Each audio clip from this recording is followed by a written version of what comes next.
Hello, good evening, good morning. I think there's morning somewhere, probably in the other side of the world, and good afternoon. Welcome to another very informative, very useful. You will never regret attending this podcast ever. Asterix, I'm talking rubbish, but but yeah, welcome with myself and Lisa. You want Hello. to say hi? Hello, everyone. Please don't troll me this week. Yeah, please don't troll. You trolled me last time. I think we've done enough trolling. Yeah, yeah. No more trolling. We'll ban trolling. But yeah, it's good to be back. I know we like a week out on this one because things happen and adult life and all that great stuff. But yeah, glad to be back. So, got a very first topic. So we normally have topics prepared before, but again, adulting. We don't really have an agenda this time. But yeah, actually, one thing I realized, Lisa, is that your new office? No, I'm in an Airbnb actually. Ah, cool.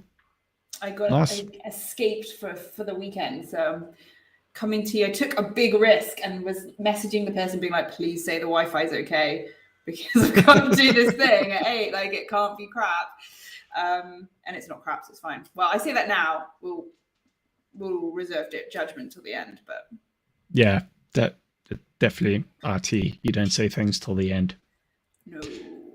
Yeah, learn the many hard ways before.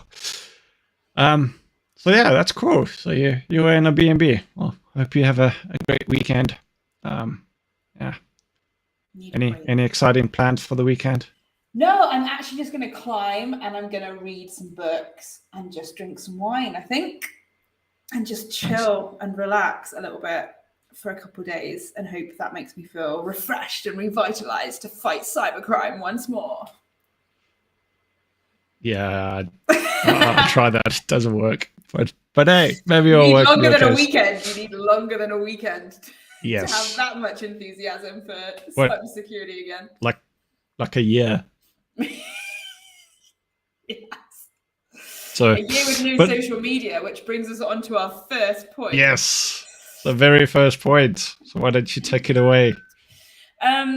So I went onto Blue Sky, got an invite. I think I gave you an invite fairly soon after I got on there. You did.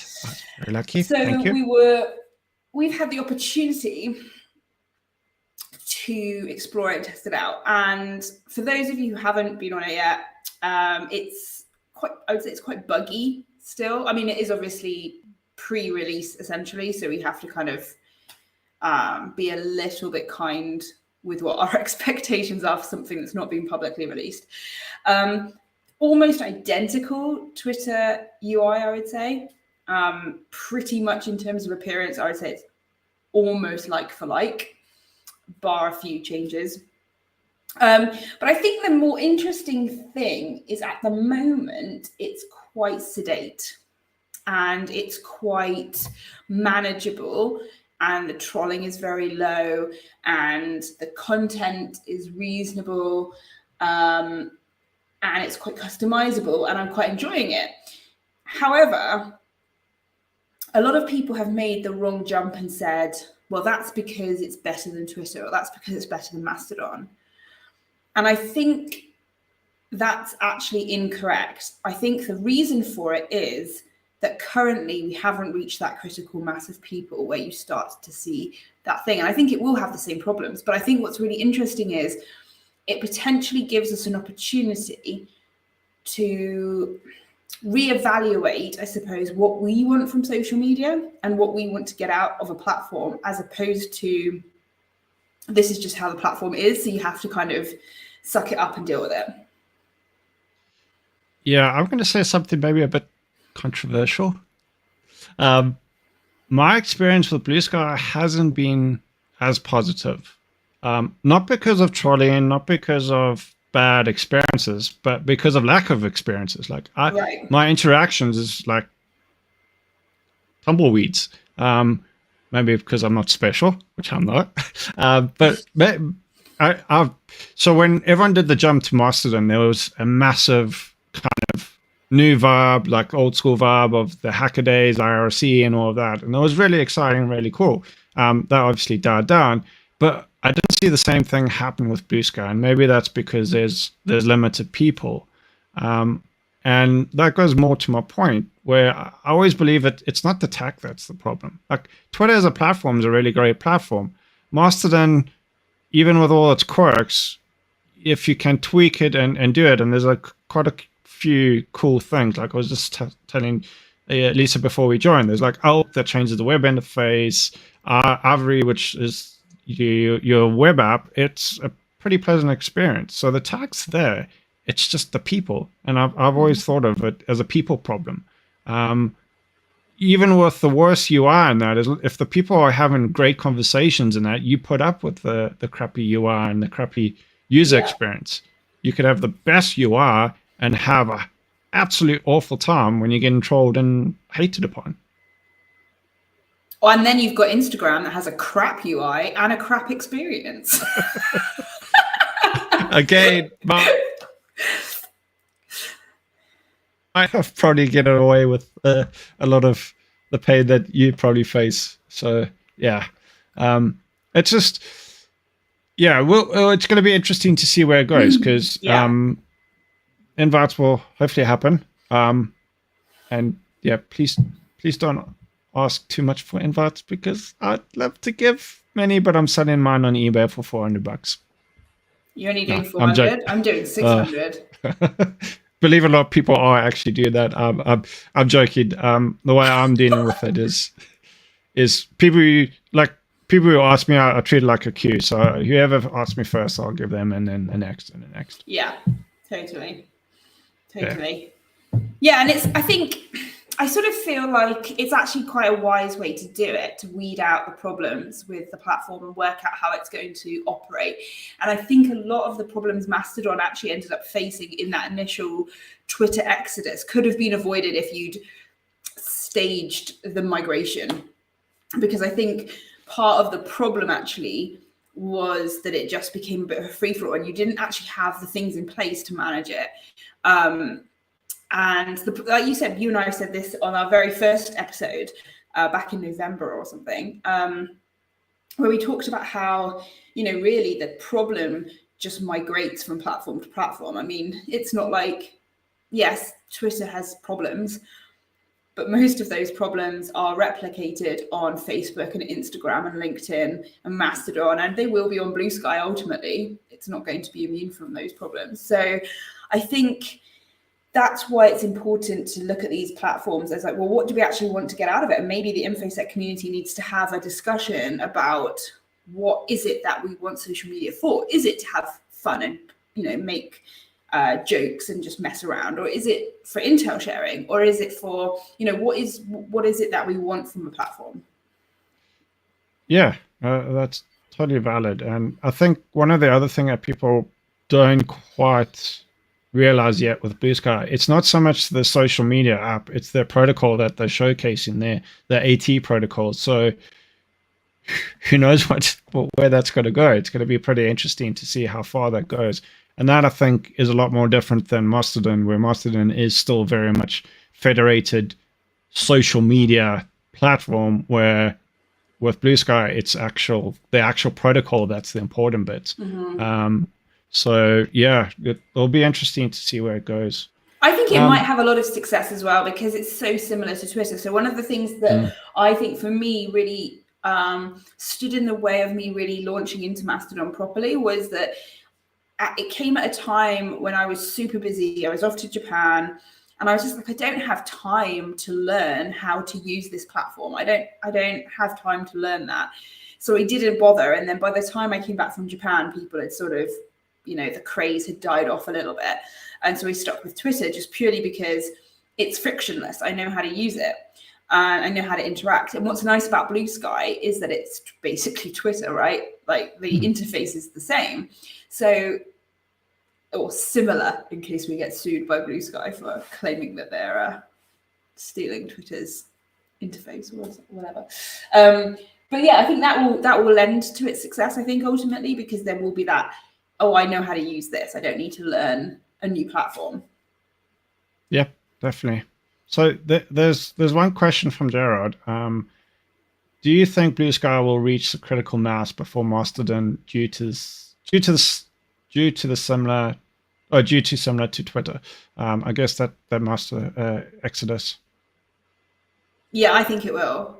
When it opens to the public, I think there's two smart things that Blue Sky has done. One is staging and sort of controlling the intake before it goes public, which helps them iron out the issues, but also critically drives this demand to know what it is, right? Everybody wants to be on Blue Sky. Everybody wants an invite.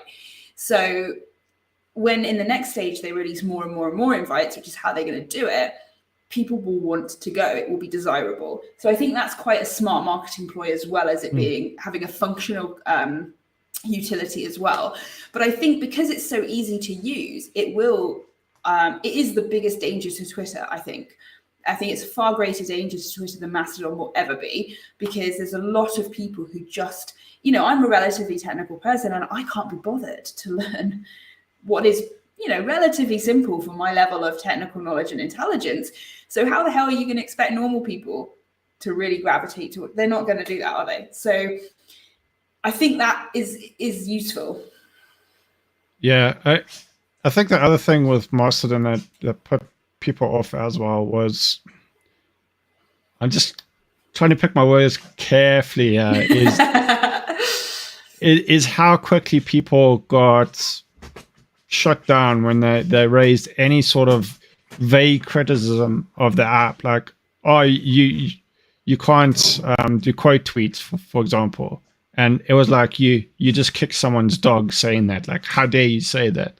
I think that also put people off, where ironically I think that's coming now to Mastodon anyway. I could be wrong, but it's things like that where people are trying to move from Twitter and have a similar experience, and as soon as any of these questions were raised, it's like, oh, you should know better. How dare you ask that question? Type thing. Not everyone, but there was certainly a fairly sizable group on Mastodon who were pretty vocal, and it kind of made you all, what's the point? I'm out of here. It's not a positive place. When people like that. Just to add to that, I think the other thing that sort of happened was there were a relatively small group of very vocal people who moved across to Mastodon and made a really big statement about it. And they started essentially claiming that all of the problems, every single problem that you saw on Twitter, was going to be instantly solved by moving to Mastodon. And that simply was never going to happen. You were always, you have people, you get trolling. That's just how it works, right? It's not a nice side of human nature, but it's a side of human nature. And that's not a reflection of the technology. It doesn't matter how that platform is run. It's still going to have people who are still going to have keyboards, who are still going to troll people. And so for me, that knocked the credibility a little bit, because it started to feel a little bit naive. And I think the reality of Blue Sky, and I've seen these conversations on Blue Sky of people saying, well, how are we going to deal with this? Because as soon as it actually goes public, this is going to be the same problem that we see on Twitter. So I quite like that it's a little bit more grounded in reality, that actually this platform isn't going to solve all of society's issues.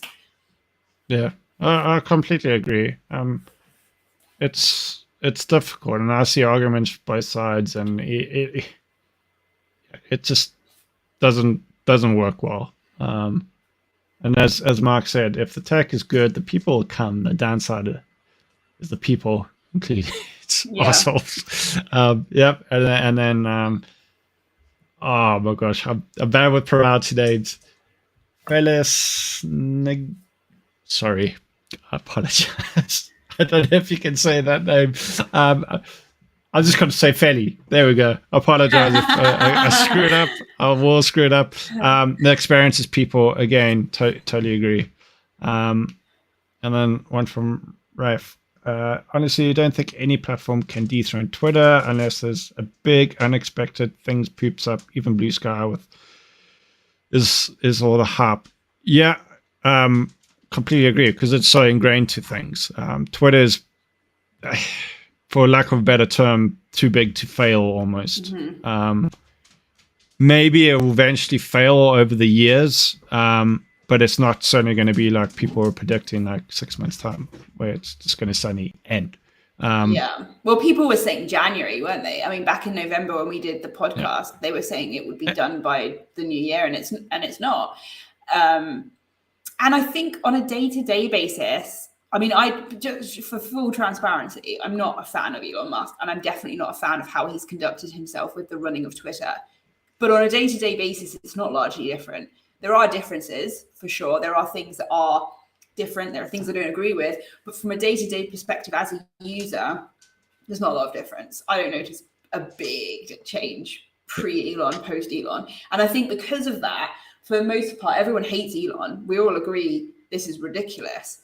But it's not sufficiently bad to push anybody away. It's still sufficiently similar that we're like, okay, well, I'll just moan on this platform. The other thing that people lose sight of is love him, loathe him, whatever you think of him, he didn't get to where he is by being stupid and not being a good business person. Look at SpaceX, look at Tesla, PayPal, all of those things. Like you might not go about it the right way, and you can question their ethics and morals, but at the end of the day, he's obviously been very successful. So it's not like some person bring a startup, 6 months runway, and then the end. So he would have had a lot of thinking to do before the stuff that he did. Maybe a lot of the things he did on the fly, but overall, I think he still had the vision and the end goal. Not advocated what he's done and all of that. Some of the things I agree with, some I certainly don't. But at the end of the day, is where he is because he's not stupid, put it that way.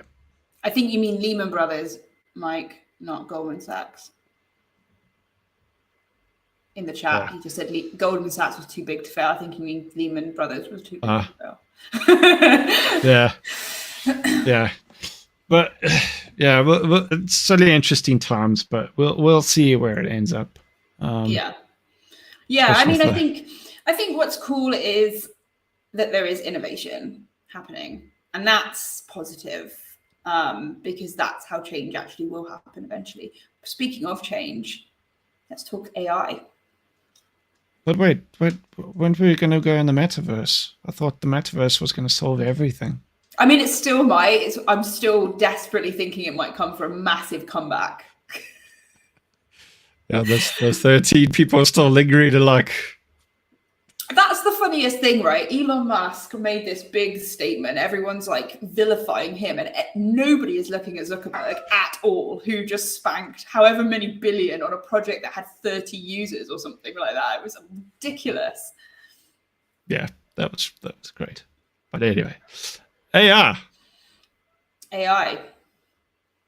Going to take all our jobs and all of that. You know what? I'm so bored of this argument. I'm bored of the sensationalism around these LLMs. So there was this article published, and there was somebody who said that it was going to take the job of consultants, right? And I was like, dude, that's simplifying the job of a consultant down to a question and answer only situation. And as a consultant, I know that the amount of sleepless nights I spend, if the AI wants that job, they can have it because it would make my life much easier. But I think I did a post the other day on it. The funniest thing is that we're like posting about how it's going to take this job and that job or whatever, right? But the things we're using AI for are to write blogs and creative content and to make artwork. The two things that probably we derive enjoyment from in our lives, right? But the AI isn't doing menial tasks for us that would free up our bandwidth to do art and creative writing. And shit posting. Don't forget shit posting. Yeah, I don't want someone to take my shit posting. Like, I enjoy that. Like, get it to answer my phone and do my shopping at Sainsbury's, please. That would free up some time. So my view on AI, yes, it will take some jobs, but not in the way that people think. What I think is going to happen over time, not now, it's going to take time, is it's going to help people become more efficient at the job. So you will then need less people. It's much like the automation in the factories, right? You still have people in factories. Robots didn't suddenly go and replace everyone in the factory line, but it's certainly reduced the amount of people needed. And I think AI is going to be something similar. But that's going to take time. We didn't just go, oh, here's a robot one day and everyone's like sacked. Where some companies are kind of heading that direction now with AI. It's like, oh, AI, let's get rid of 30% of our workforce or whatever it is because AI, which I find ridiculous. Like we're still really at the beginnings. In my own position, I fail to see how AI, how we're going to even leverage it. I know we'll eventually leverage it, but we're not in a position where we can go, okay, well, this is going to really make a meaningful impact to my day-to-day operations. And that's going to take time. Mm-hmm. And I think AI has only really taken off since things like ChatGPT. Before then, AI certainly existed. Existed for decades. But really, the only real difference that I've seen in the industry and when AI has suddenly become the thing is ChatGPT. Yeah. And I think you have to take a step back and think about what it's actually doing and what it's actually helping. Because I got into a really interesting debate with a bunch of people the other day on AI and autonomous weapon systems being used on the battlefield by militaries. And they heard the word autonomous and went, oh my God, no, you couldn't have that. That would be this, that would be that. And I said, well, landmines are autonomous weapon systems. They're autonomous. We've used those for years. Okay, they're not exactly well regarded, shall we say, but they're an autonomous weapon system. When you look at the thing that it solves on the battlefield, the purpose of the use of AI and autonomous systems is actually to reduce the number of civilian casualties and collateral damage, because human error actually increases that. Yep.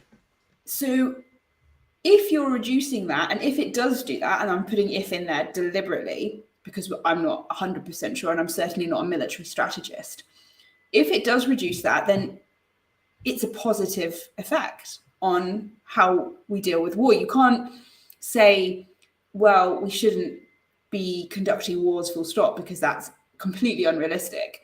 So surely the use of AI in that capacity, if it's reducing civilian casualties, then that's a net benefit for everyone. Yeah, totally agree. I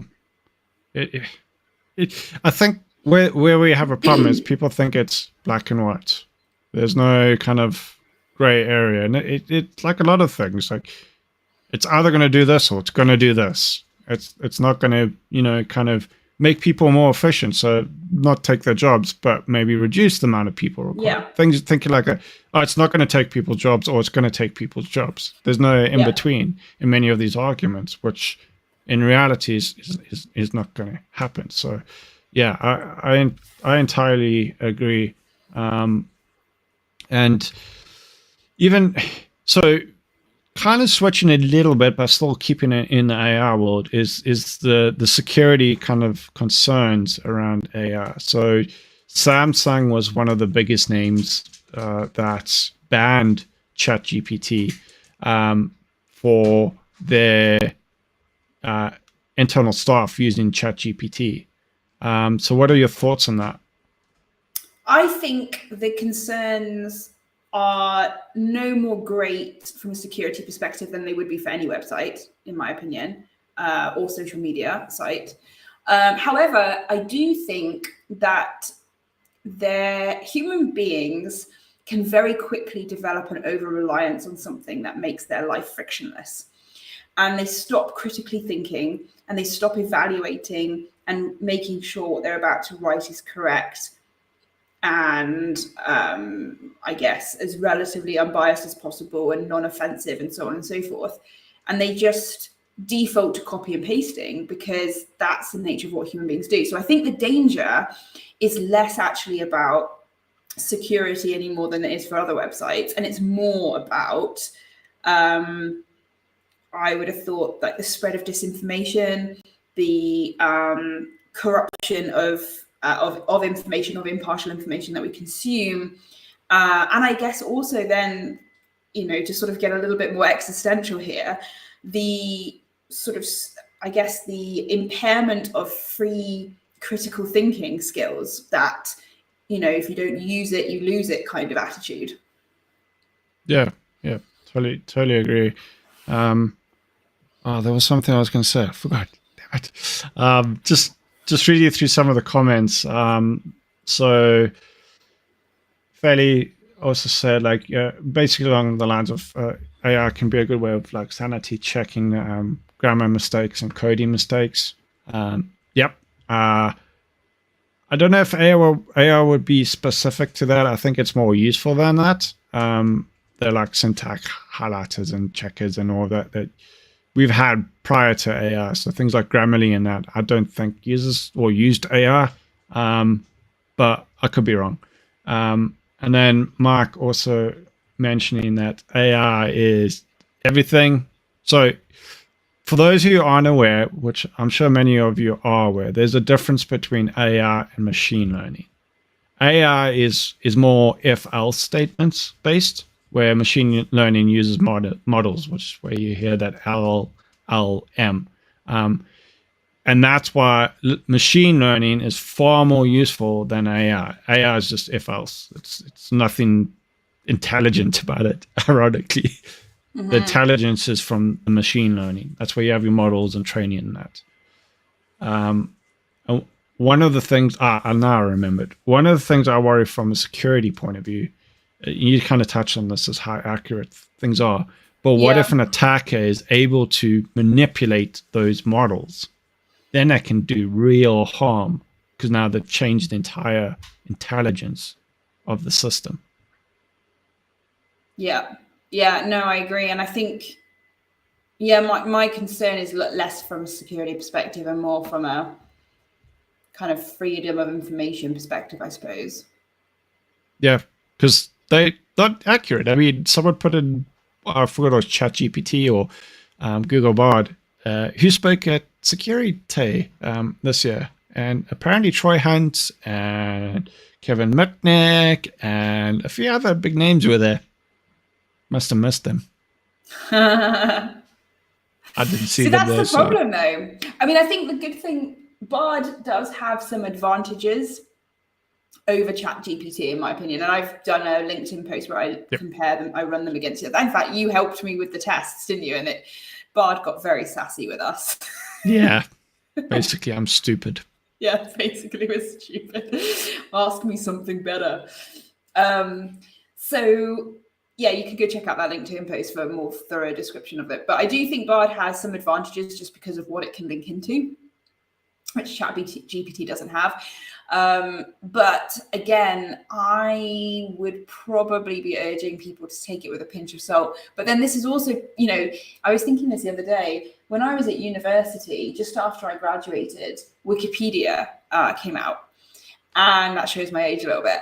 And I remember doing my master's and people saying like, oh, you mustn't use Wikipedia, you mustn't cite Wikipedia, it's not trustworthy because it's this. And it was this big kind of controversy. And I think now that's been largely forgotten by the masses, and people cite Wikipedia left, right, and center outside of academia. And that's what worries me a little bit with these LLMs, really. Yeah, entirely. And especially when you got developers. There was actually a study, interestingly. So this is ironic and frustrating and surprising. So they did a study on secure coding, like using these systems to generate code. They generated unsecure code, even though they knew what secure code meant to look like. So you can have your developers going off to this, like, oh, generate this code, does it, works, and then it's not secure. So entirely, like, this is, as you said, people becoming too reliant on something and then they just use it blindly. That's why things like Stack Overflow are great, but they can also be really, really, really dangerous, where people just go, I'm not going to read everything, just copy and paste and put it in. And that's how you have vulnerabilities all over the place, because they copied it, and someone copied their code, and then they copied their code, and it just like proliferates. So I think, a similar thing could be with these systems. And what mechanism is there to report inaccuracies, or where something's not entirely correct or vulnerable or something like that? I'm not aware of anything in ChatGPT, or I could be wrong. No. I don't know if there's anything there. So how do you report these things and say, like, look, that's not quite right? Well, also, what happens when you start to do that and you start to tell them to reformat what they've written, they'll have what is known as hallucinations. And so you'll go down what becomes an ever increasing rabbit hole of crazy, where they produce more and more crazy content back to you, and it gets weirder and weirder and weirder. And that's called a hallucination. And it's insane. So that's the problem with it. It kind of falls over when it gets challenged, because it's not got actual intelligence sitting behind it to be able to contextualize the criticism, take it on board, tweak it. It's not doing that. It's working off of a model where it's basically applying a line of best fit to whatever prompt you've put in. And so when you then say, well, no, this isn't right, it starts to just lose its mind essentially and go off. I mean, so read the article on LinkedIn, it's hilarious. But basically, I asked Bard to write me an account of the FTX collapse from the perspective of a mouse that was hiding in a air conditioning vent. And what I got back was possibly the best piece of prose I've ever seen in my life. So it's written on that post. It's absolutely hilarious. Yeah. It ends with, I'm just a mouse, but I'm a mouse who cares. Then one last out of ChatGPT. Tell me I'm wrong without saying I'm wrong. And then it just basically, I'm pretty sure it was trolling me, like, without appropriate information, this is factually incorrect. I'm like, is it trying to say that as what I'm asking, or is it just telling me that I'm wrong? Yeah. But things aside, like, some of the stuff you can do is pretty awesome. Like the AI art stuff that I've been playing around with over the weekend it's awesome what you can do. So my artistic skills are non-existent. Like, that's not true. Those stick men were epic. I draw bad stick man. That's how bad my skills are. So for someone like me who often thinks things like I like being creative in some things, but I just don't have the skills to be. It's more horror show when I draw things. So be able to like kind of visualize it in my head and then put it down in words and have the system generate it. Not always like how I want it, but still have something similar. It's pretty cool. So there's definite ways, and it's a good way to like vent out and generate content for your own sites and that. But yeah, it's pretty interesting. But at the same time, with that, I've seen artists are obviously not too happy with this because it's kind of taking business away from them. And I can kind of see their point, but I don't know. I think it will do as well to some degree with some journalists, not investigative journalists, because I don't think they will have the ability to go and investigate things in a way a human would. But in terms of writing sort of boilerplate-esque write-ups of something that's happened, that's perfect for it because there's information online. They can scrape that, change it, write it in their own words. It's literally perfect. So I think things like that are ideal. But I think things like, I think also contract writing could be something that it's very good at, because again, there's a limited set of variables and you apply this clause in this situation and so on and so forth. It's quite predictable.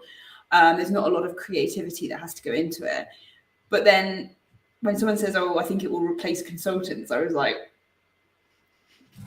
I mean, it would be nice, but I don't think it will. Subcontracted. Who do you subcontract to? Google Bard. Yeah. Job done. Yeah. Sipping my margarita on the beach somewhere.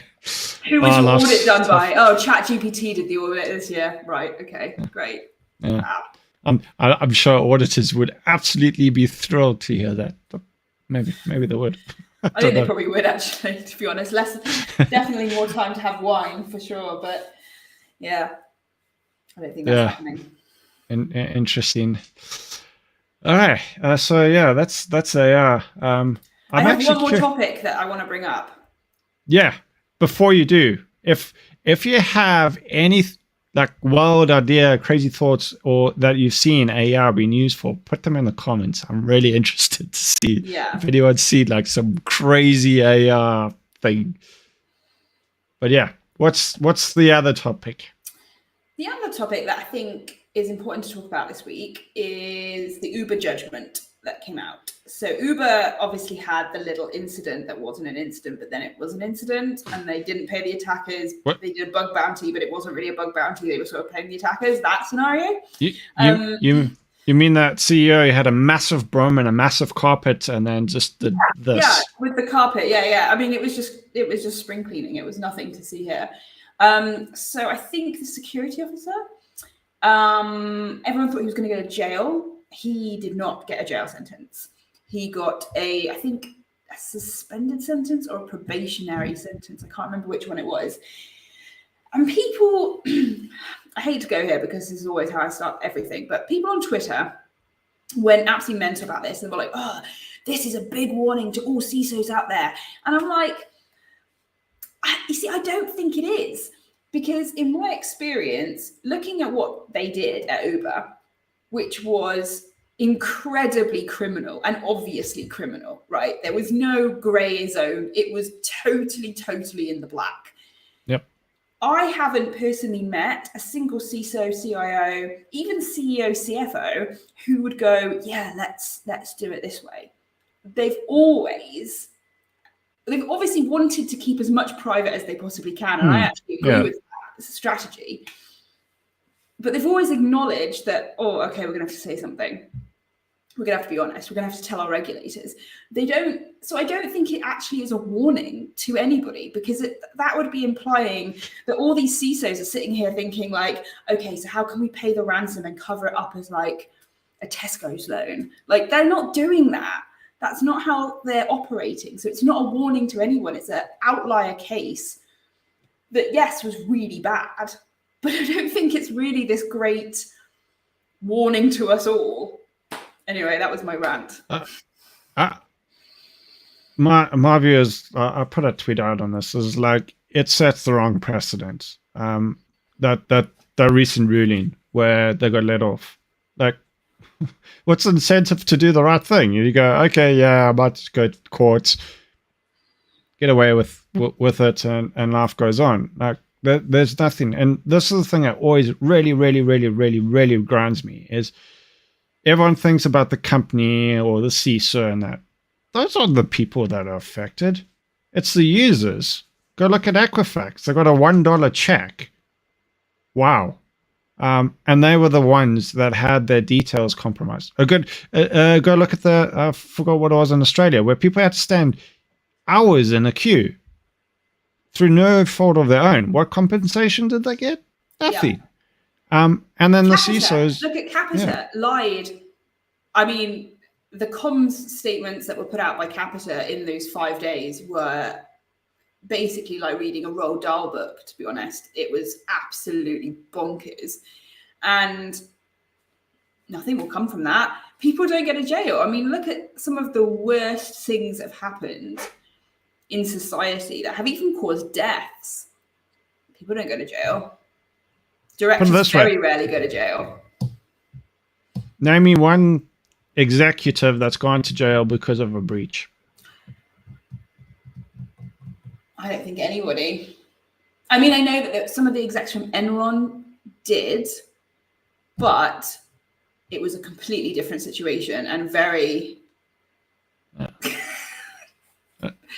And I'm not saying you get a breach, you go to jail. What I'm saying is, if you chose to be negligent, there's a difference between, oh, we slipped up, we missed this, or we didn't do the best practices, we learned from it.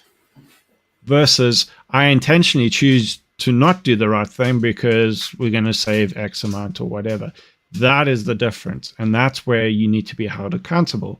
And that's why I think this latest thing is just a slap in the face, because accountability just, it's obvious you don't get held accountable. Like, what's the point? I mean, some of the arguments the judge was using is like, oh, they haven't committed a crime before and blah, blah, blah. And like, so if I go murder someone, can I go, hey, I haven't committed a crime before. Are you going to let me off? Well, look at a really good example of, I guess, the threshold for this is the incident that happened with Boeing and their 737 MAX planes. So they knew, they knew that it wasn't how they said it was. B, they lied to their regulators to get it signed off. They didn't provide the pilots with training. When they then realized the issue after the first, I think it was Lion Air, that was the first crash, they still didn't do anything. And then another crash happened. And all of that caused the death of, I can't remember, maybe, I don't know, 300-400 people. And still no one went to prison. Nobody. It was just, they were let off. They were made redundant with big benefits packages and then left the company. And that was the end of that. And in that situation, they lied on the paperwork to get the damn plane signed off. And that still wasn't enough to send them to jail. So yeah, that's crazy. Like, it just makes me angry, especially when people's lives are lost. It's just, you value your own wealth. It's like the height of selflessness as you could ever possibly imagine. Like, I'm more worried about my own self-worth than people's lives and livelihoods, and just, go. And unfortunately, I think until something substantial happens, it's just going to keep on happening. And so the best we can do is try do our best, but and this is why I think attackers are sitting back, looking at firstly the drama and all that stuff that happens at Twitter, just going, what? And then the CEO or executives of the companies just like not facing jail term because they pleaded whatever. It's just, it's just, and it's not even like Uber had a massive impact from a customer perspective, because really people didn't leave Uber because of the breach. I mean, I'm in cybersecurity. I still used Uber. So again, the consequences, and I work in this particular part of cybersecurity, so I see this a lot. And for me, the big consequence for a company is the financial cost of the breach, the forensics, the investigation, the rebuilding of whatever needs to be rebuilt. And the lawsuits that might follow, but it's not reputation, and it's not you're going to go to jail. And so again, when the cybersecurity communities peddle this, your reputation, you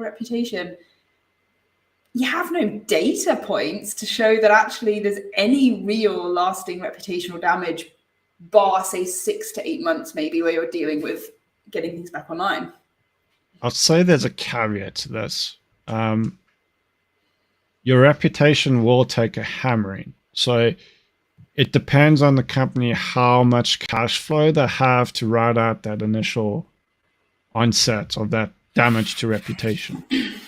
So with startups, like generally your reputation is understood, like you're going to go wild crazy. So breach happens on a startup, it's generally tolerated. Yeah.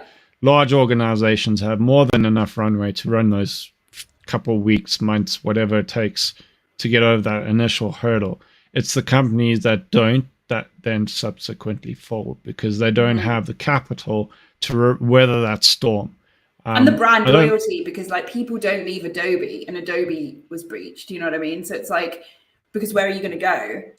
Yeah, exactly. And people eventually come back. People have very short memories. Go look at stock prices of Equifax, Facebook, so on and so forth. You can literally see where the stock dropped and then it started picking up again. You could see the low and then picked up. To flip that on its head though, as a consumer, on some level, I would actually rather be a customer of a client that's been breached and learned the lesson. Now, that is assuming they've learned the lesson, but in a lot of companies that I work with, they have learned the lesson. There are obviously other lessons that they need to learn, but actually sometimes when a company hasn't been breached and their competitors haven't been breached, or they don't really have competitors, there's a naivety that exists that they're untouchable. And I think sometimes it can actually be a positive for the consumers. Yep. What was I going to say? There's also, I think, one of the other things is people become complacent. So the breach happens, everyone gets like, security top thing, and then 2-3 years later, things kind of slowly revert back to the way they were. Not all the time, but sometimes. I've certainly seen it happen at some places where there was nothing significant in the organization, but in the industry, like something came about. It's like, fix this, number one. And then a few years later, it's just like, well, security, whatever. So yeah, there's that angle as well, that how do you sustain that culture of security, that awareness and all that, and keep it going? Yeah, it's an interesting one. Oh, I now remember what I was going to say. So you're talking about companies that haven't learned. Talk. Talk.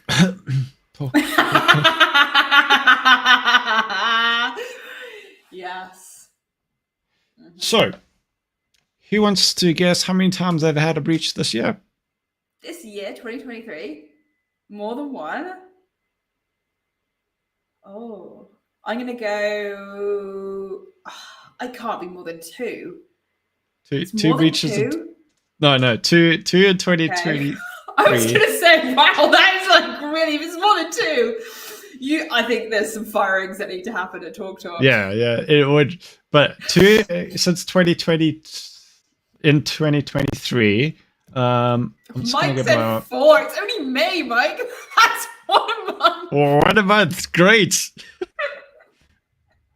They're running breach as a service. That's what they're running. It's breach o'clock time, guys. I'm gonna find the tweet. So I'm just, because I know the number. Months. 4 months basically. That's a lot. It's 1 every 2 months. Wow. 6.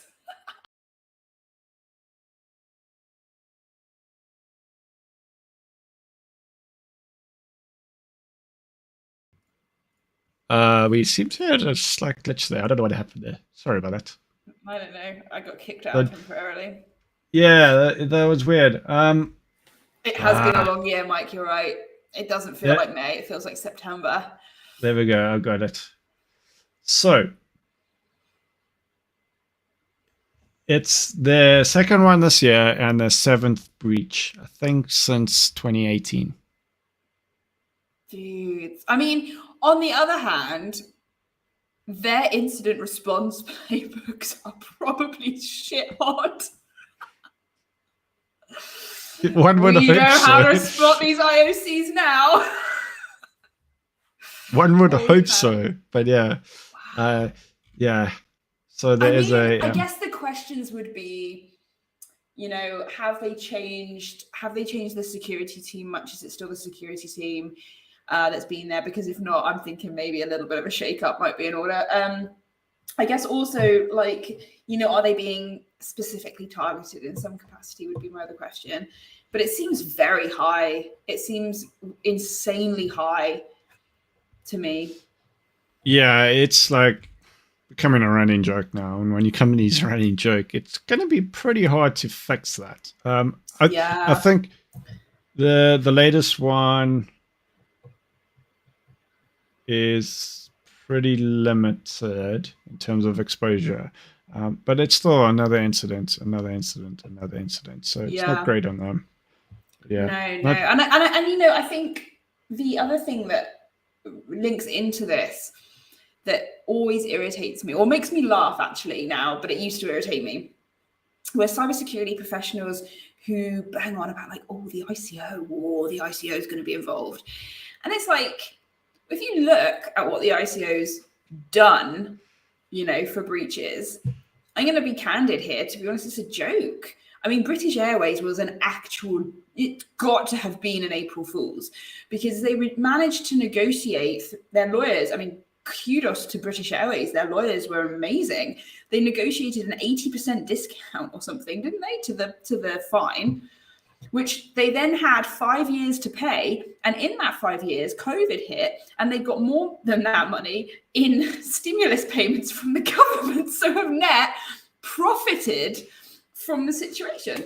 So, I mean, honestly, to be honest, I think you have to go public with a personal data breach anyway. So I don't even think it's really that much of a weapon, but it's just a bit of a joke.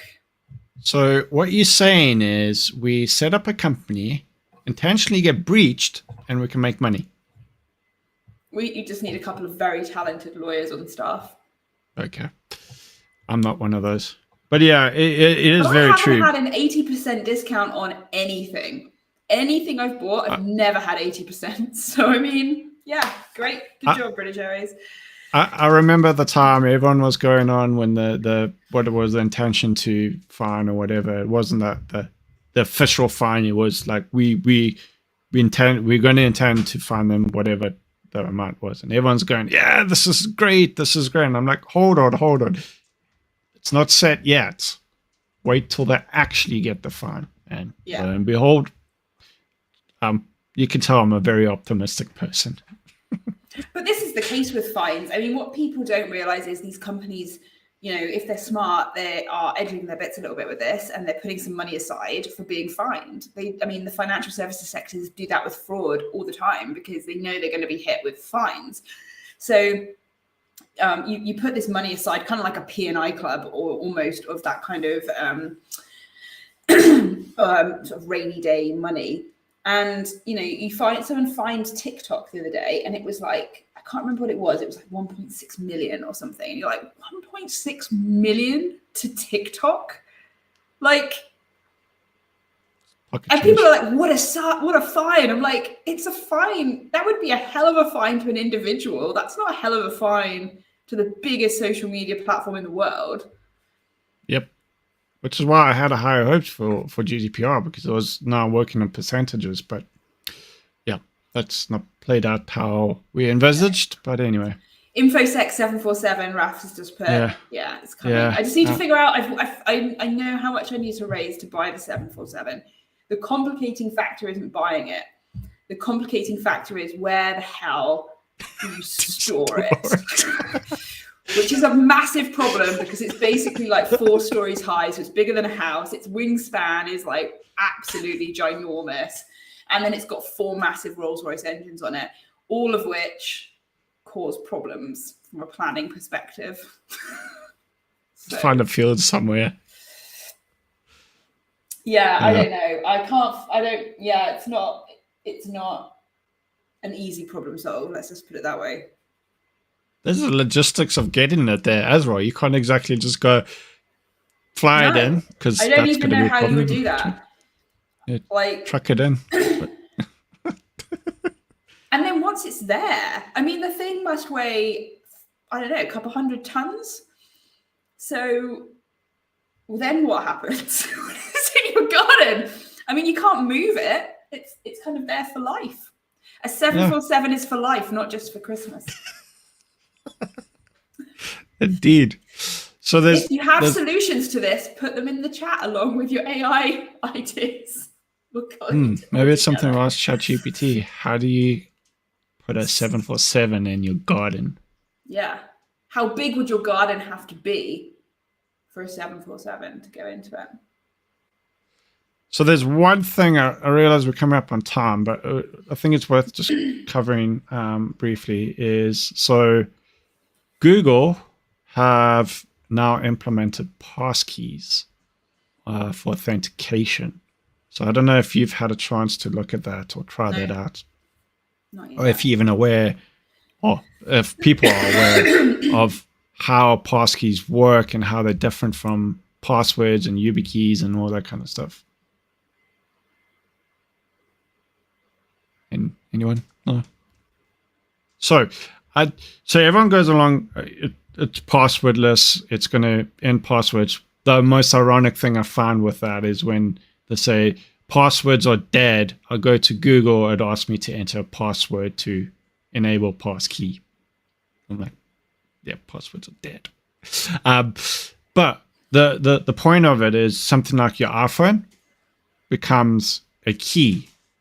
So when you go to authenticate, it will then use your biometrics and use that to then authenticate you as a human behind the phone, and then use your phone as the passkey. So Brave currently supports this, and it's pretty slick. So you just look at your phone and you log in. That's it. And I think this is going to be really good because it's also going to prevent things like phishing, where the site is cryptographically assigned to the passkey. So you can't have a fake site use your key because it's just not going to work because of maths. Mm-hmm. So it's pretty interesting. I did it last night. Initially, I thought, okay, I've got my phone, sign in on Google on my computer. How's that going to work? And what actually happens is you scan a QR code, it then goes on your phone. That could be an interesting take. Actually, now that I'm thinking of it, if you scan in that QR code, that could potentially be a vector for pass key, maybe. But anyway, you scan the QR code, you go on your phone, you look at it, use your pass key, and then authenticate you. One Password is also introducing pass keys, the ability to have that as a pass key to some of the sites. So again, pretty interesting. Yeah. So there's one question that I'm not sure I want to raise it though, because it's really difficult. Go ahead. I'll probably fail. Says, actually, Lisa, Sean, if you were the enforcement agency, how would you go about enforcing GDPR? What is this in terms of the pass key, or is it the previous conversation? I think that must be related to I'm guessing it's related to the ICO rant. Well, isn't this where fines are meant to come into it? And I think I could, I'm no lawyer, so I don't know, but would they not then have the power to start legal proceedings against the company and that kind of thing? You see, I don't think it should be about fines, because I think as soon as so I have a friend who is in Bristol, and in Bristol, parking is notoriously bad. It's like non-existent. And I said to her, well, you drive into town, how do you find parking every day? And she says, oh no, I just accept the fact that I'm going to get a parking ticket, and I add that on to the cost of going into Bristol. And I was like, what? And she's like, yeah, I know I'm going to get it. So I'm just like, okay, that's £100, fine, whatever. I'll park it here and I'll get the ticket. And I guess that's kind of what I'm saying about the fines, right? Inevitably, we're all going to be breached. So you put the money aside for the fine, and then the fine is, whatever. It's not a big deal anymore. Whereas if you said that you need to have this audit and the results of that audit equal this, and then you had this time frame to change it, and there was like an actionable plan of change that had to happen, you couldn't really, I guess, put money aside to have no effect from the fine, because it wouldn't be the same. Yeah. Do you see what I mean? Yep, I entirely agree. And this kind of comes to a point where I think there should be things like jail terms, and jail terms for the right reason. So if I intentionally took the shortcuts, didn't address it when it was raised to me, and I intentionally did that and knew the repercussions, then yeah, it's much like a finance person fiddling the books. They go to jail. It's fraud. A construction engineer, like if they screw up a design and they intentionally did it, they go to jail. So why is cybersecurity any different? Mm-hmm. Yes, people make mistakes and they don't go to jail. They have some other things and other things to answer to. But those who intentionally do bad things go to jail. But here in cybersecurity, we different. We just go, don't do it again, naughty boy. Which until such time there's actual things to answer to, then yeah, because it's not the management. There's a reason why people get paid when they're so high up. It's accountability. They have to take the responsibility for a lot of big decisions, and that's one of the reasons why they get paid so much. So if they're not going to take those responsibilities, then why are they getting paid so much money? And I'm not saying, just making this clear, absolutely clear, I'm not saying send everyone to jail who suffered the breach, but what I'm saying is those who do it maliciously should then be held accountable. Yeah. And I think that's the key, isn't it? It's more like, let's have an open investigation. And I think, if you look at the aviation industry, they're very good at this. And they are very transparent. When something happens, they have to do this full report, and that report is circulated publicly and then to every company and every competitor in that industry, with recommendations for every one of them to change. And I agree that it is different, because in cybersecurity, when a breach happens, you don't get 100, 200 dead bodies and debris scattered all over the place. But we also don't talk about the proper lessons, because this is the other thing that really irritates me. We talk about the edited lessons. So we go, okay, well, this happened and then we learned this lesson. What about the lessons that you learned that are really embarrassing to admit to? Because those are the real lessons, and those are the ones that every company is repeating. It's not the edited, beautiful lessons of like, well, you need to tweak our playbooks. Yeah, okay, great. But let's talk about the real issues that happened.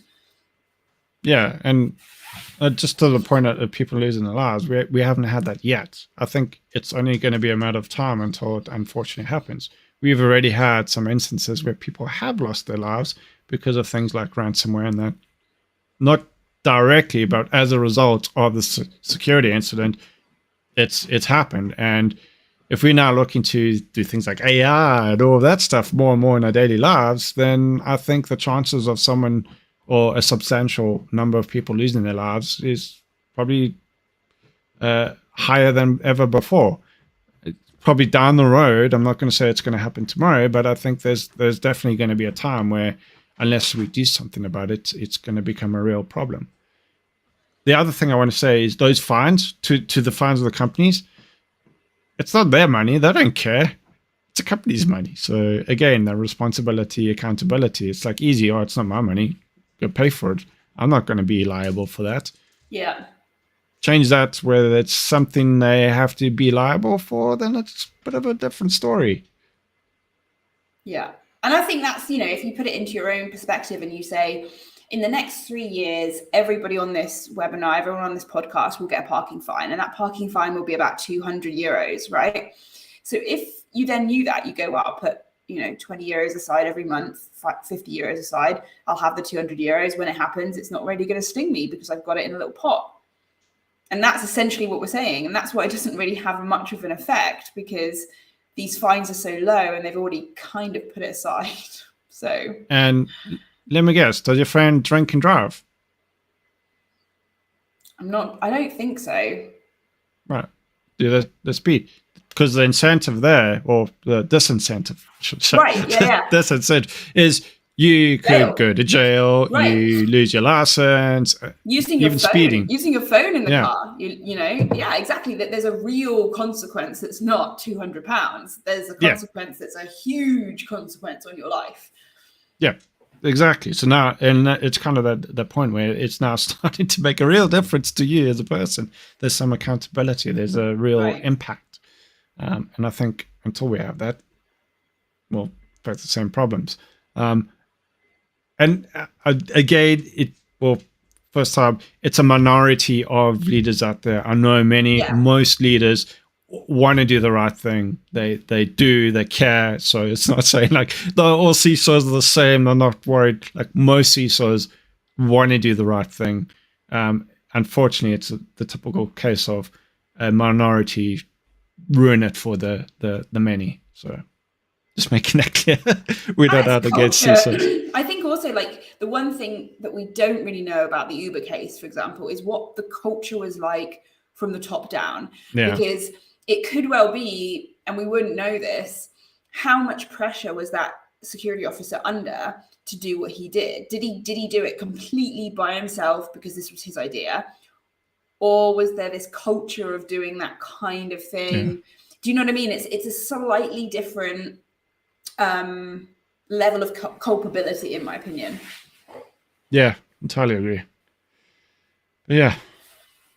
Cool. All right. I think we covered quite a bit. We covered a lot. Good talk. Next time we'll just get an AI to replace us. So sorry, the last podcast ever. We'll be talking to a robot. Yeah, that would be quite cool to see if people could spot deep fakes. Yeah. Who knows? How do they know we're not a deep fake right now? We could be AI behind the scenes. It'd actually be curious if that's ever going to happen, like podcasts with just AI on it. But, yeah. That would be so funny. I still think voice AI is too bad. You notice it. You can tell it's not human. It still sounds a little bit odd and static, in my opinion. Yeah. Well, there's no like emotion in that. No. In the machine, so. No. But of a monotone exactly. voice. Yeah, exactly. Yeah. Yeah. A big shout out to everyone for joining. Thank you for joining. Thanks for the comments and questions. Awesome as always. Do you have any parting words or thoughts? We do this once a month. So if you have ideas of things you want us to research or discuss, drop it on Twitter or Twitter or LinkedIn or Mastodon or Instagram or Facebook or LinkedIn or Twitter or Blue Sky or any of the other ones. All of them. Just tell us on some medium. And who knows? Who knows what the next month will bring? Hopefully not another one. Yeah, we hope there's no drama. Talk could probably do another breach. We should it's coming on one every 2 months. So yeah, June be good. The next one. Do their pre-summer breach. Yeah, but yeah, it's been great. Hope you all have an amazing rest of the week, and thanks again for joining. And we'll catch you on the next one. Bye. Bye.